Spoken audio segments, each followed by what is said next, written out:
The Candy Maker's Christmas is such a sweet film. To begin with, I thought the animation would be a little bit difficult to get used to because it's mostly just moving stills with a couple of bits of animation seeming independent from the main backdrop.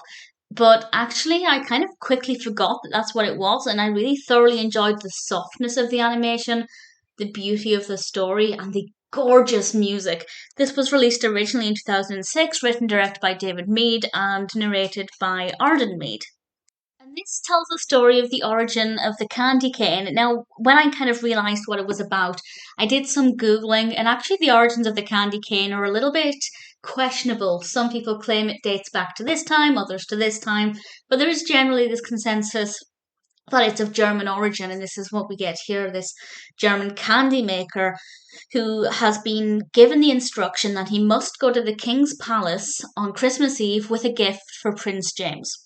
And he comes up with this candy stick, this red and white striped candy stick, and he decides to make it extra special to curl the end of the candy stick so it looks like a J. So if you hold the candy cane upside down, it does slightly resemble the letter J. And as he's off to deliver these candy canes to Prince James at the palace, he meets, well, various characters, but one character in particular who encourages him to display an act of kindness. Because up until this point, although he's a candy maker, he's not very forward with children. He doesn't really want children in his store eating his candy. It's very fine, luxurious food that, children's sticky fingers can't be all over.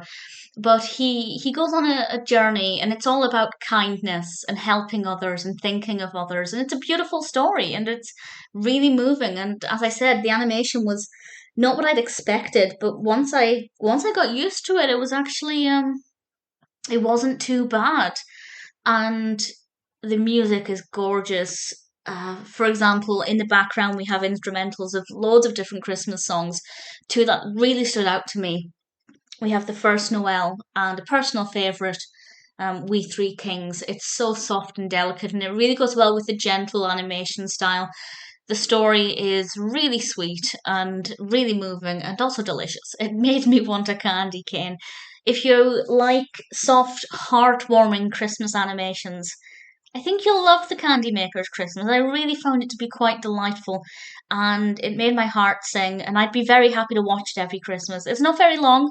I didn't time it, and IMDb doesn't have the timing on it, but I think it was maybe around 15 minutes. It's not tremendously long, and I enjoyed every second of it.